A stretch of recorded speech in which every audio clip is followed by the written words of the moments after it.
सत्य समाचार, तटस्थ समाचार, समाज बदल्ने हाम्रो अभियान। नमस्कार, यो हो टाइम समाचार। म वीरेन्द्र मन्सुर गरौँ राम कलेबा सम्पन्न सम्बन्धी प्रसङ्गबाट। सप्ताहव्यापी सीताराम विवाह पञ्चमी महोत्सव अन्तर्गत बुधबार राति राम र सीताको विवाह सम्पन्न भएको छ। जानकी मन्दिरमा बनाइएको विवाह मण्डप मर्बामा मैथिली परम्परा अनुसार सीतारामको विवाह सम्पन्न भएको हो। साँझदेखि चलेको विवाहको विधि रातिभरि चलेको थियो। विवाहअघि हिजो दिउँसो राम र जानकीको डोला फेर गरी विवाह 12 बिघा मैदानमा स्वयंवर गरी नगर परिक्रमा गरिएको थियो। दुवै डोला जानकी मन्दिर पुगेपछि विवाहको कार्यक्रम सुरु भएको थियो। विवाह पञ्चमीको अन्तिम दिन बिहिबार अयोध्या लगायतका ठाउँबाट जन्तीको रूपमा आएका साधु सन्तलाई जानकी मन्दिरमा परिसरमा मिष्टान परिकार भोजन गराई विदाई गरिएको छ। साधु सन्तलाई जानकी मन्दिरमा प्राङ्गणमा दिउँसो 56 व्यञ्जन मिष्टान परिकार भोजन गराई हास्य परिहास गर्दै कार्यक्रम गरिएको जानकी मन्दिरका सहमन्त रामरोशन दास वैष्णवले जानकारी दिनुभयो। यो परम्परालाई राम कलेबा भनिन्छ। जन्तीको रूपमा आएका साधु सन्तलाई चादर, कम्बल र दक्षिणा रूपमा केही रुपैयाँ पैसा दिएर भव्य स्वागत गरी विदाई गर्ने प्रचलन छ। यस दिनमा राम, सीता, लक्ष्मण, भरत, शत्रुघ्नको रूपमा बालबालिकालाई सजाएर मिठो भोजन गराउनुको साथै उनीहरूको पनि विदाई गर्ने प्रचलन रहिआएको छ। राम कलेबामा हुने सांस्कृतिक कार्यक्रम हेर्न जानकी मन्दिर परिसरमा भिड लागेको थियो। त्रेता युगमा मर्यादा पुरुषोत्तम भगवान श्रीराम र आदर्श नारी सीता बीचमा विवाह भएको स्मरणमा प्रत्येक वर्ष जनकपुरमा 7 दिनसम्म राम जानकी विवाह पञ्चमी महोत्सवका साथ भव्यताका साथ मनाइन्छ। मङ्सिर 17 गतेदेखि सुरु भएको सप्ताहव्यापी राम जानकी विवाह पञ्चमी महोत्सवको पहिलो दिन नगर दर्शन, दोस्रो दिन फुलबारी लीला, तेस्रो दिन धनुषी यज्ञ, चौथो दिन तिलकोत्सव, पाँचौं दिन मटकोट, छैठौं दिन विवाह पञ्चमी र सातौं दिन अर्थात् अन्तिम दिन राम कलेबा सम्पन्न हुने गर्दछ। राम र सीताको स्वयंवर र विवाह सम्पन्न भएपछि जनकपुर आएका लाखौं दर्शनार्थीहरू घर फर्किन थालेका छन्।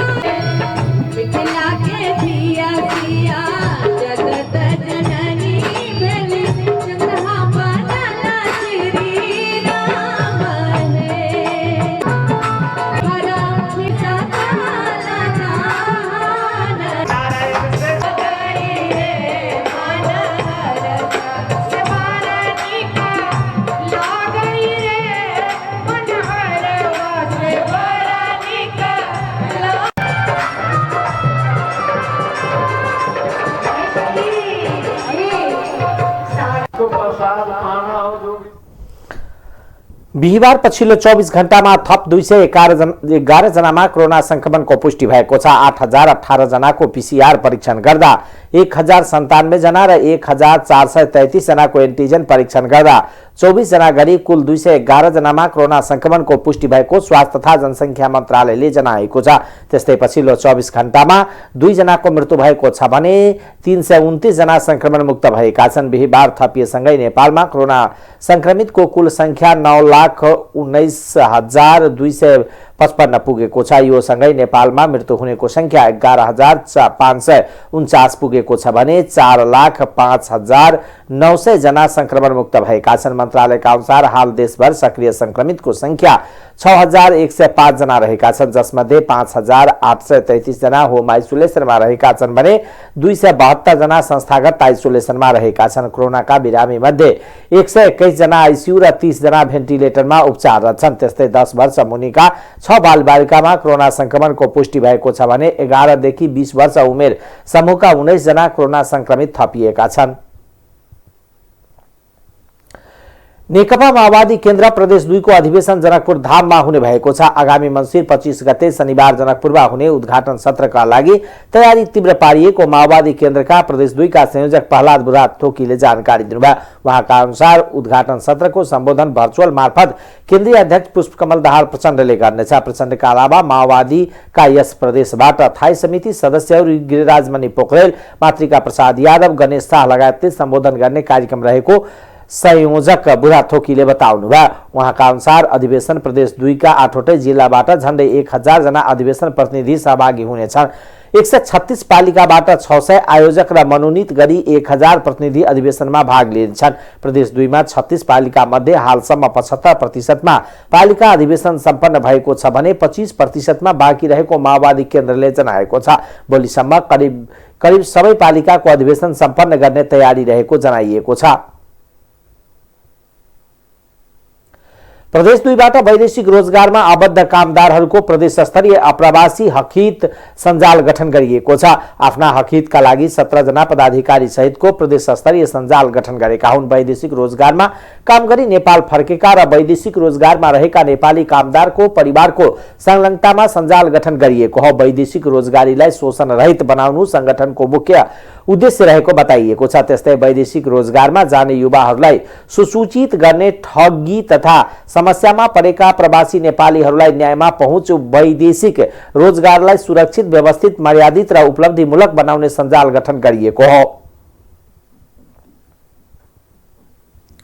सप्तरीमा भूमिहीनलाई लाल पूर्जा वितरण गरिएको छ। भूमि व्यवस्था, सहकारी तथा गरिबी निवारण मन्त्री शशि श्रेष्ठले अग्निसायर कृष्ण सावन गाउँपालिकाको गाउँ ब्लकमा रहेको भूमिहीनहरूलाई जग्गा वितरण प्रमाणपत्र पूर्जा वितरण गर्नुभएको हो। बुधबार र बिहिबार अग्निसावर कृष्ण सावन गाउँपालिका र तिरहुत गाउँपालिकाको गाउँ ब्लकमा रहेका 700 घर परिवारलाई जग्गा धनी प्रमाण पूर्जा वितरण गर्न सरकारी तयारी छ। जग्गा धनी प्रमाण पूर्जा वितरण गर्नुहुँदै मन्त्री श्रेष्ठले पुष मसान्तसम्म देशभरिका नापी भइसकेका गाउँ ब्लकका नागरिकलाई जग्गा वितरण गरिसक्ने बताउनुभयो।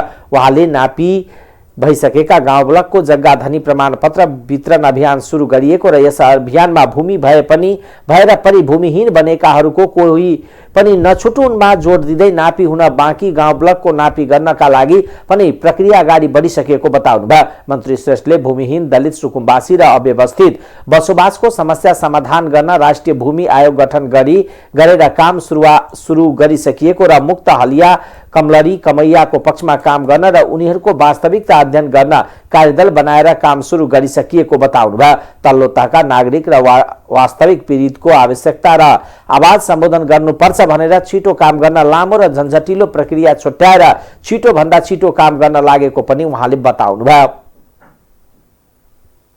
अस्पतालमा उपचारका लागि आउने गरिब र असहायहरूको निशुल्क सेवाका लागि सिन्धुलीका एक युवकले आफ्नो जन्मदिनका अवसरमा सिन्धुली अस्पतालमा उपचार कोष खडा गरेका छन्। सिन्धुली जिल्लाको कमलामाई नगरपालिका वार्ड नम्बर 5 निवासी 32 वर्षीय रमेश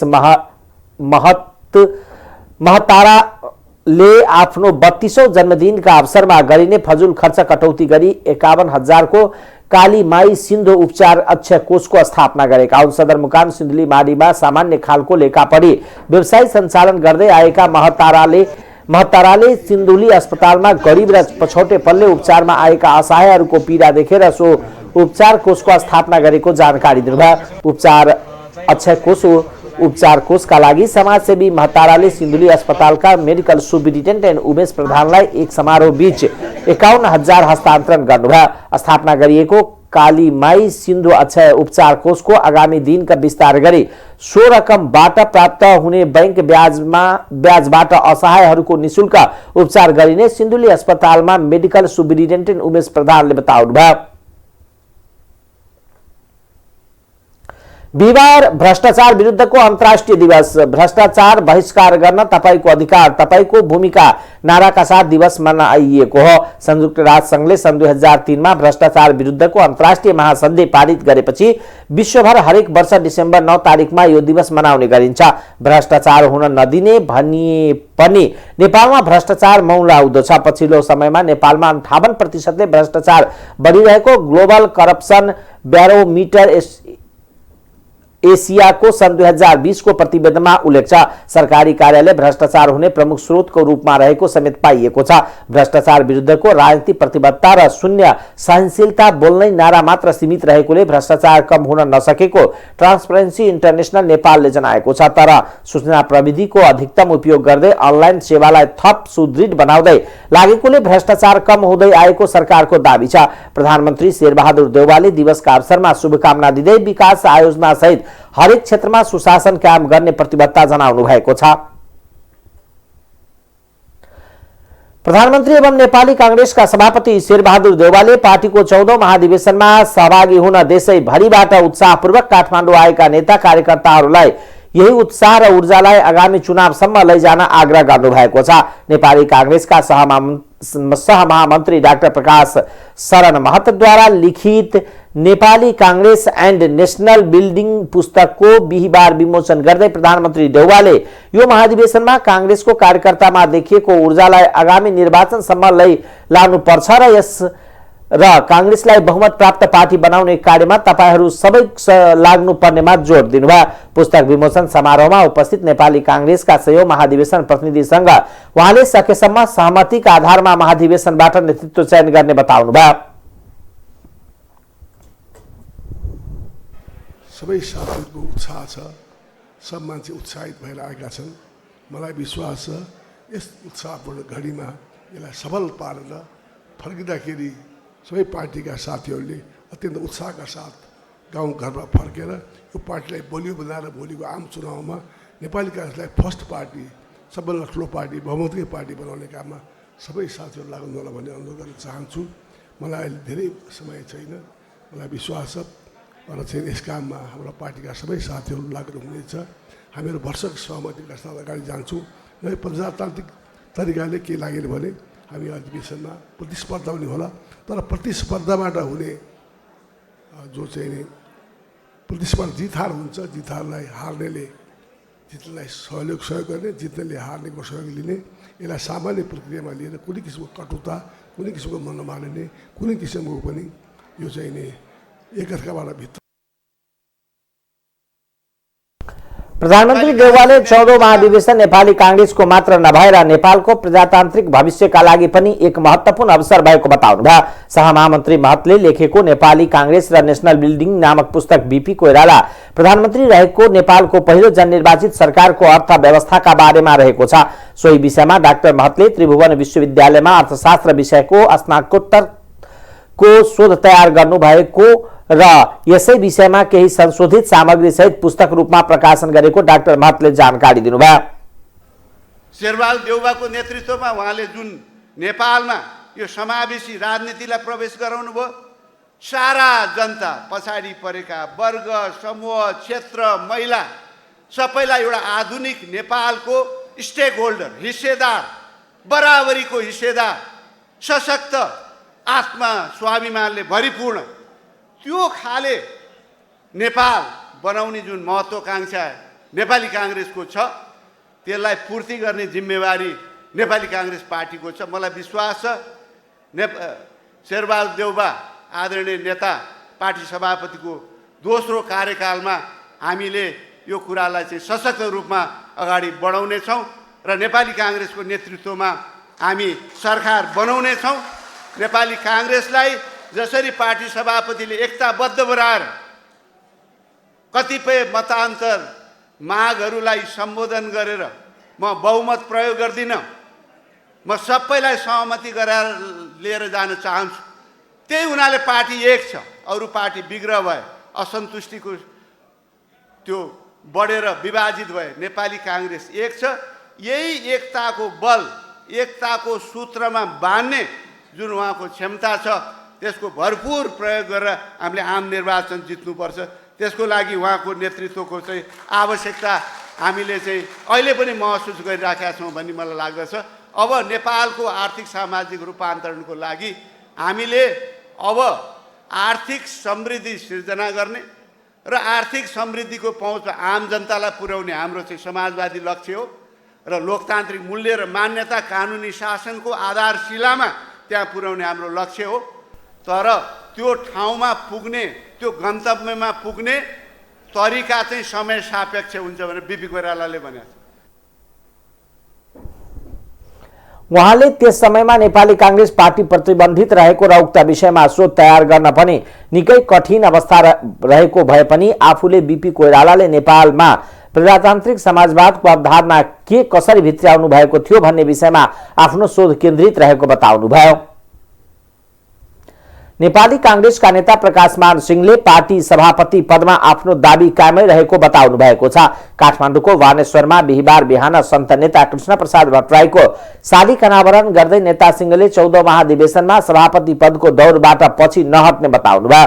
कांग्रेसलाई विधि विधान अनुसार चलाउन र जनताका अपेक्षा पूरा गर्ने भरोसा योग्य पार्टी बनाउन सभापतिमा आफूले दाबी गरेको उहाँले बताउनुभयो। कांग्रेसका संस्थापन इतर समूहमा सभापति पदमा आकांक्षीहरूले आफ्नो दाबी नछाड्दा उम्मेदवार टुङ्गो लगाउन सकस परिरहेको बेला सिंहको यस्तो भनाई सार्वजनिक भएको हो।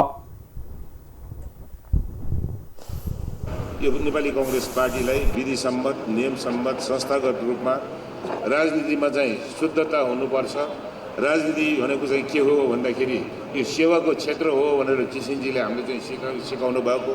यो सेवा क्षेत्र हो, यो मेवा खाने क्षेत्र होइन भन्ने चाहिँ जुन कुरालाई यो चाहिँ मुद्दालाई चाहिँ अगाडि बढाएर र चाहिँ नेपाली कांग्रेस पार्टीलाई एउटा चाहिँ ट्रुली डेमोक्रेटिक पार्टीको रूपमा आउँदो दिनहरूमा यो चाहिँ सबै चुनौतीहरू चाहिँ सामना गर्न सक्ने यो चाहिँ पार्टीको रूपमा यसलाई चाहिँ बनाउनुको लागि मैले चाहिँ के हो भन्दाखेरि यो पार्टी सभापतिको उम्मेदवारमा चाहिँ यो परामर्श अहिलेसम्म भइरहेको छ र तर म चाहिँ के हो भन्दाखेरि एकदम डिटर्मिन भएर चाहिँ अगाडि चाहिँ बढिरहेको कुरा यो तपाईँहरू सबैले चाहिँ भन्न चाहन्छु।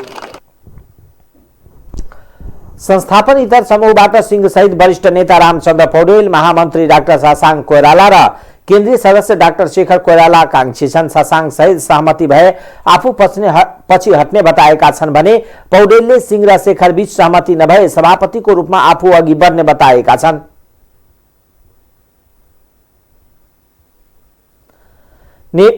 नेपाली कांग्रेस केन्द्रीय कार्य समितिको बिहिबार बसेको बैठकले शुक्रबारदेखि सुरु हुन लागेको कांग्रेसको 14औं महाधिवेशनमा पेश गरिने 3 प्रतिवेदन पारित गरेको छ। बैठकले महामन्त्रीको सांगठनिक प्रतिवेदन, कोषाध्यक्षको लेखा सम्बन्धी प्रतिवेदन र नीति तथा अनुसन्धान सम्बन्धी प्रतिवेदनलाई पारित गरेको हो। बैठकपछि संचारकर्मीलाई जानकारी दिँदै पार्टी प्रवक्ता विश्वप्रकाश शर्माले पार्टीको महासमिति बैठकपछि विधान सम्बन्धमा जति पनि निर्णय भएका छन् तिनलाई पनि केन्द्रीय कार्य समितिबाट अनुमोदन गर्ने निर्णय भएको जानकारी दिनुभयो। बैठकमा शुक्रबारदेखि सुरु हुने पार्टीको महाधिवेशनको तयारी लगायत विषयमा छलफल भएको जानकारी प्रवक्ता शर्माले दिनुभयो। प्रवक्ता शर्माले महाधिवेशनमा भारतीय जनता पार्टी र भारतीय कांग्रेस आइका प्रतिनिधि अतिथिका रूपमा सहभागी हुने निश्चित भएको जानकारी दिनुभयो। त्यो कति व्यवस्थित छन्, त्यसलाई थप व्यवस्थित कसरी गर्न सकिन्छ, यसलाई प्रभावकारी कसरी गर्न सकिन्छ, निर्धारित समय जुन छ त्यो समय थप नगरिकन त्यो समयभित्रै अधिवेशन चुस्त ढङ्गले, दुरुस्त ढङ्गले, प्रभावकारी र व्यवस्थित ढङ्गले कसरी गर्न सकिन्छ भन्ने सन्दर्भमा पनि छलफल भयो। तपाईहरुलाई जानकारी नै छ कि अधिवेशनको तयारीको क्रममा विभिन्न उपसमितिहरू पनि सक्रिय छन् र उपसमितिहरूले अलग्गै पनि पार्टी नेतृत्वलाई यसबारेमा रिपोर्टिङ गरेको र हामीले काममा आवश्यक समन्वय गरेर पनि गरिआएका छौं। नेपाली कांग्रेस पार्टीको महाधिवेशनतर्फ जाँदै गर्दाखेरि मूल रूपमा यहाँहरु सबैको चासो नेपाली कांग्रेस पार्टीले लिने दृष्टिकोण कार्यक्रमहरूको सन्दर्भमा पनि रहिआएको नै छ। तर सँगैमा मैले यो पनि तपाईहरुलाई स्पष्ट गरौं कि सामान्यतया हरेक राजनीतिक दलहरूको अधिवेशन हुँदै गर्दा मिडियाबाट हुने चासो तपाईहरु बढी नेतृत्व चयनमा केन्द्रित हुनुहुन्छ, नीतिको विषय किन गौड भनेर आएकै थियो। यो स्वाभाविक पनि विषय थियो, स्वाभाविक पनि प्रश्न थियो। नेपाली कांग्रेस केन्द्रीय कार्य समितिको अघिल्लो बैठकले यसबारेमा निर्णय गरेर नेपाली कांग्रेस पार्टीको नीति अधिवेशन अलग्गै गर्ने र नेपाली कांग्रेस पार्टीको नेतृत्व चयनको अधिवेशन अलग्गै गर्ने भनेर 14औं महाधिवेशनमा आइपुग्दै गर्दा पहिलो पटक सम्पूर्ण रूपले नेतृत्व चयनमा केन्द्रित हुने र नीति अधिवेशनको सन्दर्भमा केन्द्रीय कार्य समितिले गरेको निर्णय बमोजिम महाधिवेशनमा प्रस्ताव लगेर महाधिवेशनले अधिकार ह्यान्डओभर गरिसके पछाडि केन्द्रीय यो महाधिवेशन सकिएपछि नीति अधिवेशन गर्ने, जसबाट पार्टीका विभिन्न कार्यक्रमहरू, नीतिहरू, दृष्टिकोणहरू निर्माण गर्ने भनेर पूर्व निर्णय गरिसकेकै छ। त्यसो भने बमोजिम आज 4 प्रतिवेदन लेखा सम्बन्धी प्रतिवेदन छ। यहाँहरु जान्नुहुन्छ कि नेपाली कांग्रेस पार्टीको केन्द्रीय कोषाध्यक्ष सीतादेवी यादव हुनुहुन्छ र नेपाली कांग्रेसको लेखा समितिको संयोजकको रूपमा पार्टीका केन्द्रीय सदस्य श्याम घिमिरेले कार्य गरिरहनु भएको छ र त्यहाँनिर एउटा टिमले कार्य गर्दछ। त्यो कार्य बमोजिम उहाँहरूले आज लेखा सम्बन्धी प्रतिवेदन प्रस्तुत गर्नुभयो, नेपाली गर्यो।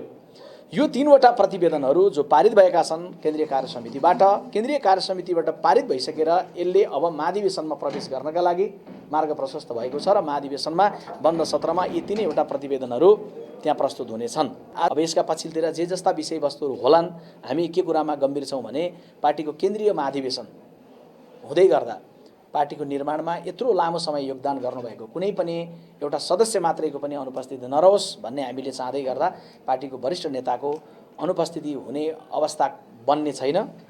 त्यो खालको अवस्था आउन नदिनका लागि हामी गम्भीर छौँ र उहाँको सहभागिता केन्द्रीय महाधिवेशनमा हुन्छ। नहुने खालको परिस्थिति बन्यो भने त्यो हामी सबैको लागि दुःखद हुन्छ भन्ने कुरामा हामी गम्भीर छौँ। उहाँले शुक्रबार महाधिवेशनको उद्घाटन दिउँसो 1 बजे भृकुटी मण्डपमा हुने र यसलाई चुस्त र व्यवस्थित रूपमा सम्पन्न गर्ने गरी तयारी भएको जानकारी पनि दिनुभयो। बिहिबारको बैठकमा नेपाली कांग्रेसका वरिष्ठ नेता रामचन्द्र पौडेल अनुपस्थित हुनुभएको छ। नेपाली कांग्रेसको सहमहामन्त्रीमा मीन विश्वकर्माले उम्मेदवारी घोषणा गर्नुभएको छ। नेता विश्वकर्माले बिहिबार पत्रकार सम्मेलन गरी समावेशी दलिततर्फ सहमहामन्त्री पदमा उम्मेदवारी दिने घोषणा गर्नुभएको हो। नेता विश्वकर्माले कांग्रेसले स्थापना कालदेखि नै समावेशितालाई जोड दिएको उल्लेख गर्दै दलित समुदायको हक हित र अधिकारका लागि पार्टीमा आफूले सहमहामन्त्री पदमा उम्मेदवारी दिन लागेको जानकारी दिनुभयो। सबै उम्मेदवारको टुङ्गो लाग्न अझ समय लाग्न सक्छ। मैले अहिले आफ्नो उम्मेदवारी घोषणा गरेको उहाँले बताउनुभयो। यो देशको मूल पार्टी नेपाली कांग्रेस पनि सबै जात जाति धर्म वर्ण लिङ्गको साझा पार्टी बन्नुपर्छ।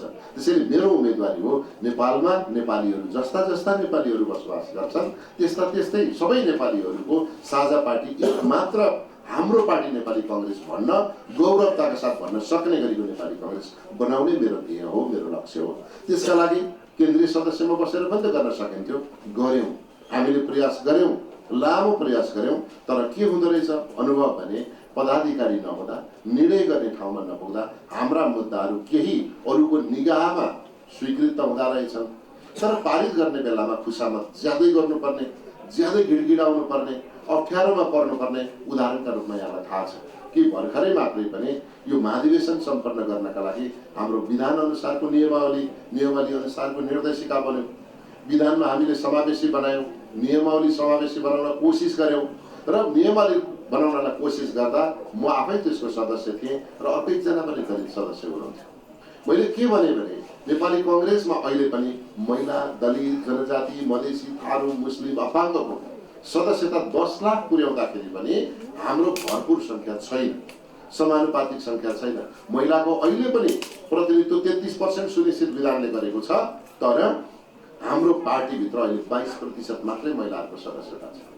पार्टी सिङ्गो समिति मार्फत स्वीकृत गरेर केन्द्रमा अभिलेख पुर्याउने गरेको प्रबन्ध राख्न मैले प्रस्ताव गरेँ र गुटका मानिसले कदापि हुँदैन यो लेखुन्जेल हामी नोटिफिकेसन लेख्छौँ। त्यसै पनि भएको नाताले खप्ने सहने कुरै भएन र हामीले सबै भातृ संस्थाहरू, दलितको भातृ संस्था, जनजातिको, मधेसीको, थारूको, मुस्लिमको, अपाङ्गको भातृ संस्थाहरूको साझा बैठक गर्यौँ।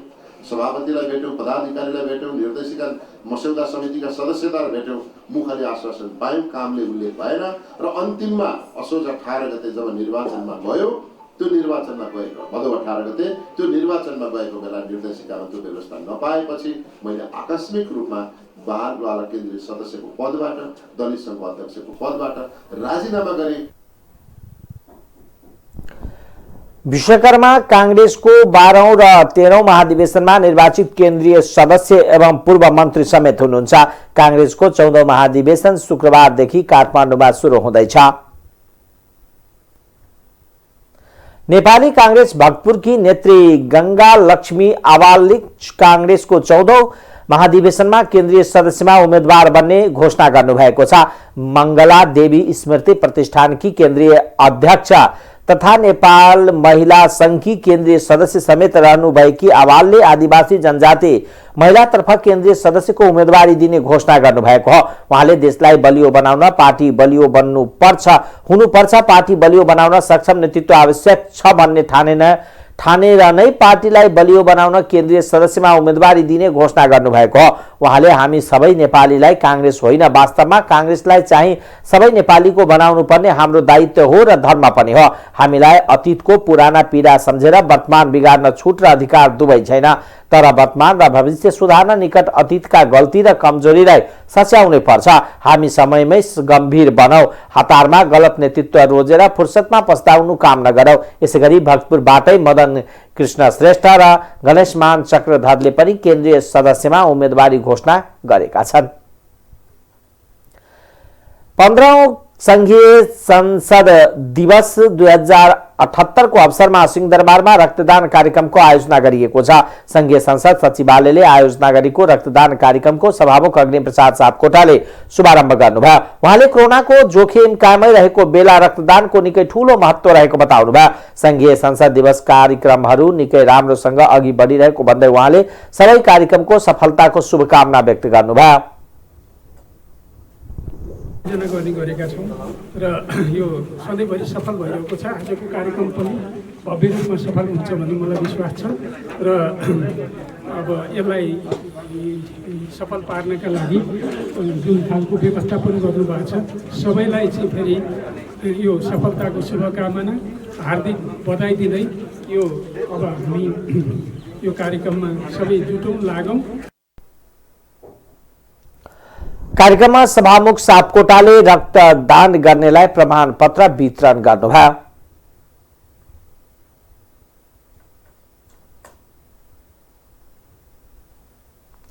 नेकपा एमालेका उपमहासचिव प्रदीप कुमार गेवालीले चितवनमा सम्पन्न 10औं राष्ट्रिय महाधिवेशनले पार्टी राष्ट्रिय राजनीतिका क्षेत्रमा लोकप्रिय र प्रभावशाली भएको सन्देश दिएको बताउनु भएको छ। प्रेस चौतारी नेपालले बिहिबार आयोजना गरेको पत्रकार भेटघाट कार्यक्रममा नेता गेवालीले महाधिवेशनको उद्घाटन सत्रमा नारायणी तीरमा देखिएको ठूलो जनसहभागिता र बन्द सत्रबाट नयाँ नेतृत्व चयन हुनुले पार्टी थप शक्तिशाली देखिएको बताउनुभयो। मुलुकमा राजनीतिक निकासका लागि ताजा जनादेश नै विकल्प भएको एमालेको ठहर भएको जनाउँदै उहाँले गठबन्धन सरकारभित्रको अन्यल र न्यायालयमा देखिएको विवादले एमालेको धारणालाई सही साबित गरेको प्रश्न पार्नुभयो। कार्यकारी पूर्ण रूपले अक्षम छ, व्यवस्थापिका ठप्प छ, ठप्प पारिएको छ। किनभने नेकपा एमालेले व्यवस्थापिकाको बारेमा दुईटा कुरा भनेको हो। एक, सभामुखको रूपमा उहाँको रोल निष्पक्ष भएन। उहाँले दोहोरो भूमिका खेल्नुभयो, डबल स्ट्यान्डर्ड अवलम्बन गर्नुभयो। गैर सांसदहरूलाई संसद बैठकभित्र छिर्ने अधिकार हुँदैन, त्यो बैठक वैध हुँदैन। न्यायपालिकाको बारेमा मैले केही बताइरहनु पर्दैन। न्यायाधीशहरू हडतालमा उत्रिनु भएको छ र सङ्कटकालमा समेत रोक्न नपाइने बन्दी प्रत्यक्षीकरणका मुद्दाहरूदेखि 28,000 भन्दा बढी मुद्दाहरू सर्वोच्च अदालतमा पेन्डिङ छन्। वर्षौंदेखि न्यायका लागि मान्छेहरू दाहाको दाही छन् काठमाडौँ। तर महिनौं दिनसम्म न्यायालय ठप्प पारेर न्यायाधीशहरू स्वयं उहाँले यही मङ्सिर 28 गतेदेखि हुने संघीय संसदको अधिवेशनमा एमालेले अवरोधका कार्यक्रमलाई निरन्तरता दिने बताउनुभयो। नेता गेवालीले पार्टीले कारबाहीको सिफारिस गरेका सांसदहरूलाई कायम राखेर सदन चल्न नसक्ने आह्वान व्यक्त गर्नुभयो। उहाँले न्याय क्षेत्रको समस्या समाधान कुनै व्यक्तिलाई कायम राखेर वा हटाएर मात्र नहुने भएकोले न्याय क्षेत्र सुधारका लागि दिएको सुझाव प्रतिवेदन कार्यान्वयन हुनुपर्नेमा जोड दिनुभयो।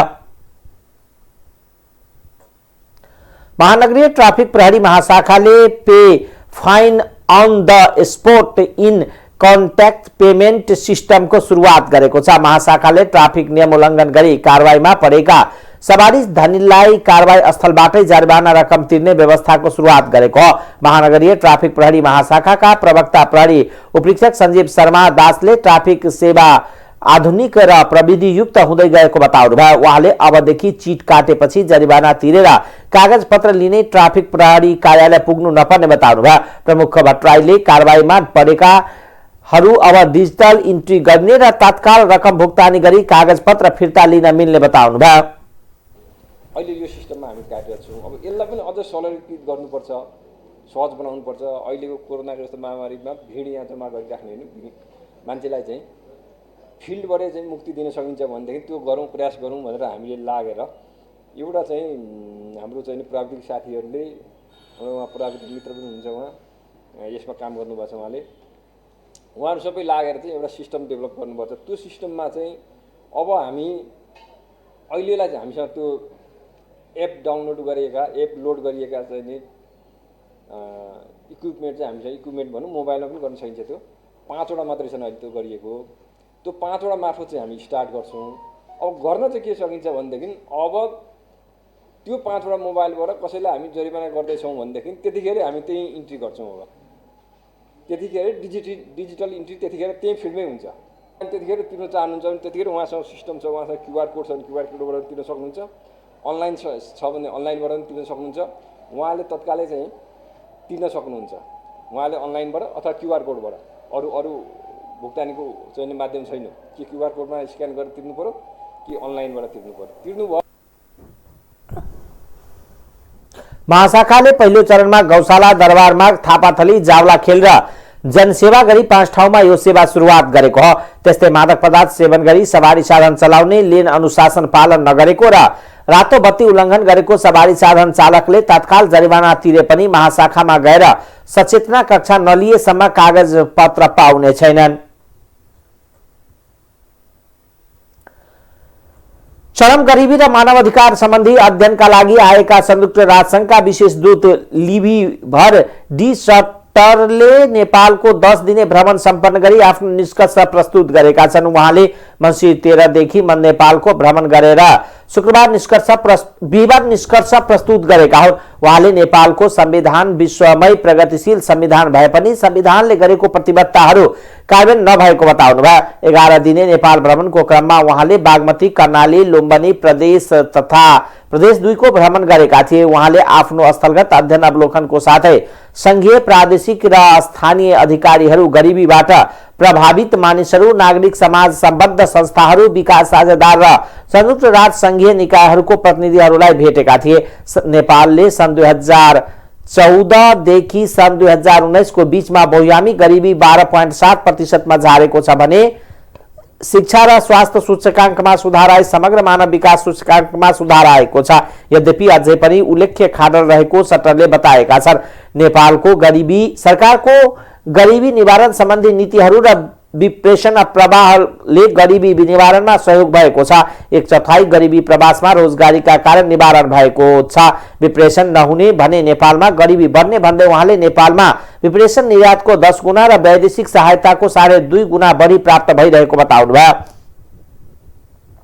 And the second recommendation is that beyond the 45% positions in the civil service that are set aside for disadvantaged groups, that a specific set aside be provided for the benefit of people of low socioeconomic status, people from poor backgrounds that perhaps should also be addressed by this reservations policy. Because of the hidden costs of education and because of early child marriage, these are groups that suffer from professional saying to the proxy means test methodology of the World Bank as families where the members have less than, with 100% subsidized access to the National Health Insurance Program and access to subsidized maintain. The database should ideally be a dynamic one, allowing to identify families that graduate from poverty, that escape from extreme poverty, as well as families that fall into poverty as a result of certain health issues, a loss of job, or indeed a natural. परिवारमा गरिबीका कारण बालबालिकाहरूले पनि वञ्चितीकरणको अवस्था सामना गर्नु परिरहेको र नेपालमा 10 लाख बालबालिकाले काम गर्नु परिरहेको र ग्रामीण क्षेत्रमा त्यसको 5 भाग ग्रामीण क्षेत्रमा पर्छन्। सटरले सम्पत्तिमा समान अधिकारको आवश्यकता उल्याएका छन्। धनी परिवारमा 5% बालबालिका काम गर्छन् भने गरिब परिवारमा 20% बालबालिका काम गर्दै आइरहेका छन्। सरकारले जातीय विभेद, प्रतिशतात्मक सामाजिक संरचना, बाल विवाहलाई सम्बोधन गर्दै गुणस्तरीय शिक्षामा जोड दिने उहाँले आग्रह गर्नुभयो। भारतका रक्षा प्रमुख बिपिन रावतको निधनप्रति नेपाली सेनाले शोक वक्तव्य गरेको छ। बिहिबार एक विज्ञप्ति प्रकाशित गरी नेपाली सेनाले नेपाली सेनाका मानार्थ महारथी जनरल समेत रहेका रावत सहित उनका पत्नी र अन्य 11 जनाको हेलिकप्टर दुर्घटनामा भएको मृत्युप्रति प्रति शोक व्यक्त गरेको हो। दुखद घडीमा नेपाली सेनाका प्रधान सेनापति महारथी प्रभुराम शर्माले आफ्नो व्यक्तिगत तथा नेपाली सेनाको सकल दर्जाको तर्फबाट भारतीय सेना र जनरल रावतको परिवारप्रति हिजो साँझ फोन तथा पत्र मार्फत हार्दिक संवेदना व्यक्त गरेको सेनाले जनाएको छ। प्रधान सेनापति शर्माले यो दुखद घटनाबाट आफू स्तब्ध भएको र यसबाट भारतीय सेनालाई अपूर्णीय क्षति पर्नुको साथै नेपाली सेनाले समेत एक सच्चा मित्रलाई गुमाएको उल्लेख गर्दै भारतीय सेना तथा शोक सन्तप्त परिवारप्रति संवेदना तथा दिवंगत आत्माको चिर शान्तिको कामना गर्नुभएको छ। अब आर्थिक समाचार।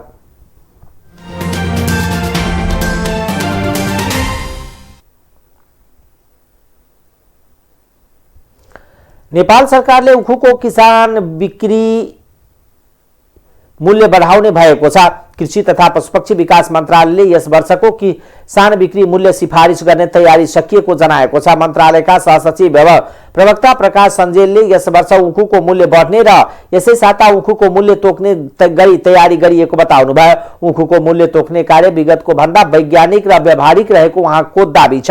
प्रवक्ता सञ्जेलले यो शुक्रबारसम्म मूल्य तय हुने बताउनुभयो।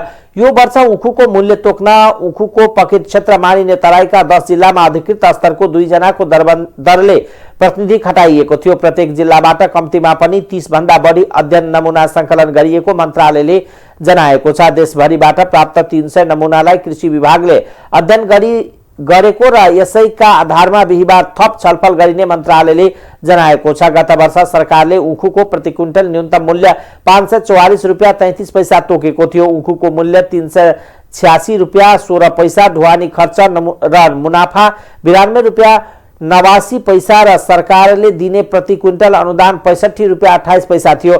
गत वर्ष अघिल्लो वर्षको तुलनामा क्विन्टलमा जम्मा 8 रुपियाँ मूल्य बढेको थियो। यो वर्ष उखुको मूल्य प्रति क्विन्टल 600 रुपियाँ भन्दा बढी हुनुपर्ने नेपाल उखु उत्पादक महासंघको माग छ। यो वर्ष उत्पादन लागत निकै बढेको भन्दै महासंघका अध्यक्ष कपिलमणि मैनालीले 600 रुपियाँ भन्दा कम उखुको मूल्य तोकिए किसानले उखु खेतमै आगो लगाउने चेतावनी दिनुभयो। कृषि मन्त्रालयले तय गरेको मूल्य वाणिज्य मन्त्रालयलाई सिफारिस गर्नेछ। वाणिज्य मन्त्रालयले मन्त्री परिषद पठाएपछि बल्ल उखुको मूल्य सरकारले घोषणा गर्नेछ। चिनी मिल सञ्चालकहरूको संस्था नेपाल चिनी उत्पादक संघले सरकारले उखुको मूल्य निर्धारण गर्न ढिलो गरेको भन्दै आपत्ति जनाएको छ। यस वर्ष देशभर 10 वटा चिनी मिल सञ्चालनमा आउने तयारी पूरा भएको संघका उपाध्यक्ष राजकुमार अग्रवालले बताउनुभयो। अर्थमन्त्री जनार्दन शर्माले आर्थिक वृद्धि दर 7% पुग्ने दावी गर्नुभएको छ। बिहिबार अर्थ समितिमा बोल्दै अर्थमन्त्री शर्माले आर्थिक वृद्धि दर 7% सम्म पुग्ने बताउनु भएको हो। बजेट समयमै नआएकोले पछिल्लो समय पुँजीगत खर्च 7.9% मात्र भएको उहाँले बताउनुभयो। मन्त्रालयले आगामी दिनमा मासिकसम्म पुँजीगत खर्च 10% पुर्याउने गरी काम गरिरहेको जानकारी दिनुभयो। यसैगरी अर्थमन्त्रीले मुद्रास्फीति अहिलेसम्म 4.2% मा रहेको भन्दै आगामी दिनमा पनि 6.5% भित्रै राखेर नेपालको खर्च प्रणाली संरचना सुधार आवश्यक रहेको बताउनुभयो। प्रारम्भिक रूपमा योजना आयोगले गरेको सर्वेक्षणको आधारमा हेर्यो भने त्यहाँनिर 5 एउटा वार्षिक एउटा क्रेडिट ग्रोथको जो कुरा छ त्यो कुरा अहिले हामीले 19% भनेका थियौँ, त्यो अहिले 32% भएको छ। यसलाई कतिपय मान्छेले नकारात्मक रूपमा लिएका छन्। यो सकारात्मक कुरा हो, अर्थतन्त्रको लागि सकारात्मक कुरा हो यसको वृद्धि भन्दाखेरि, किनभने 70% निजी क्षेत्रबाट नै अगाडि बढ्ने कुरा हो। 30% वरिपरि सरकार र 70% वरिपरि निजी क्षेत्रको नै यसमा योगदान हुने भएको हुनाले उद्योगहरू पुनः सञ्चालनमा आएका छन्।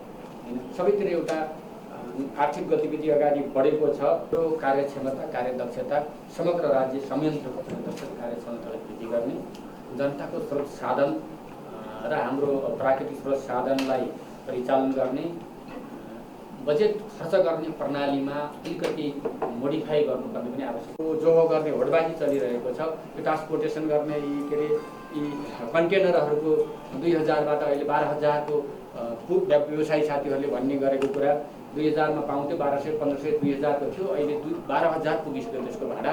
त्यो पनि पाउँदैन, त्यो पनि समयमा पाउँदैन। नपाउँदाखेरि त्यसले पनि मूल्य वृद्धि भइरहेका लगायतका कुराहरू आएका छन् र खाने गरी यहाँको नीति बनाउनु पनि आवश्यक छ, बनाइ पनि रहेको अवस्था हो। यी सबै कुराहरूले पनि प्रभाव पार्ने गरेका छन्।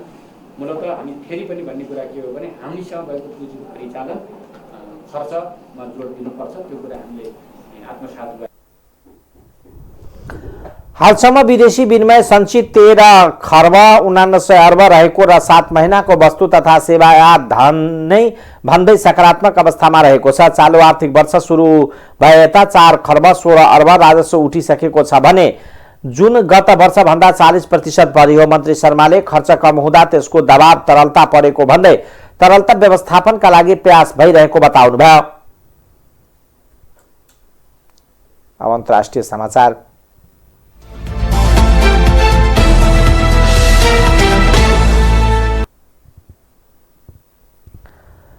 भारतीय रक्षा मंत्री राजनाथ सिंहले भारतका chief of defence staff CDS general Bipin Rawat चढेको हेलिकप्टर दुर्घटना बारे बिहिबार संसदमा जानकारी दिनु भएको छ। हिजो तमिलनाडुको कन्नुरमा हेलिकप्टर दुर्घटना हुँदा रावत सहित 11 जनाको ज्यान गएको थियो। दुर्घटना लगत्तै रक्षा मन्त्री सिंहले रावत घर पुगेर उहाँको परिवारसँग भेट गर्नुभएको थियो। रावतको शव बिहिबार दिल्ली ल्याइएको भारतीय संचार माध्यमले जनाएका छन्। उहाँको शुक्रबार अन्तिम संस्कार गरिनेछ। भारतको उत्तराखण्डमा सो घोषणा गरिएको छ। साथै सीडीएस रावतको निधनमा भारतीय राष्ट्रपति रामनाथ कोविन्द, प्रधानमन्त्री नरेन्द्र मोदी लगायतले दुःख व्यक्त गर्दै श्रद्धाञ्जली व्यक्त गर्नुभएको छ।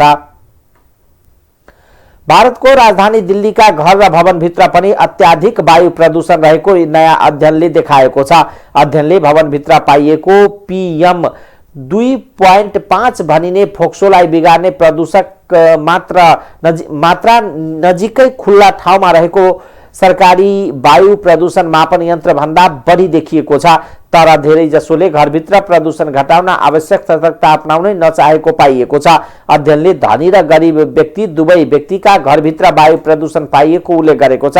धनी परिवारमा वायु प्रदूषण कम गर्ने एयर प्युरिफायर हुने सम्भावना र 13% बढी भए पनि ती घरमा 10% मात्र वायु प्रदूषण कम भएको देखिएको अध्ययनले जनाएको छ। शिकागो विश्वविद्यालयको एनर्जी पोलिसी इन्स्टिच्युटले सन् 2018 देखि सन् 2020 मा दिल्लीका विभिन्न आर्थिक र सामाजिक पृष्ठभूमिका हजारौं घरहरूको अध्ययन गरेको थियो। भारतमा वायु प्रदूषणका कारण हरेक वर्ष 10 लाख भन्दा धेरै मानिसको ज्यान जाने गरेको छ।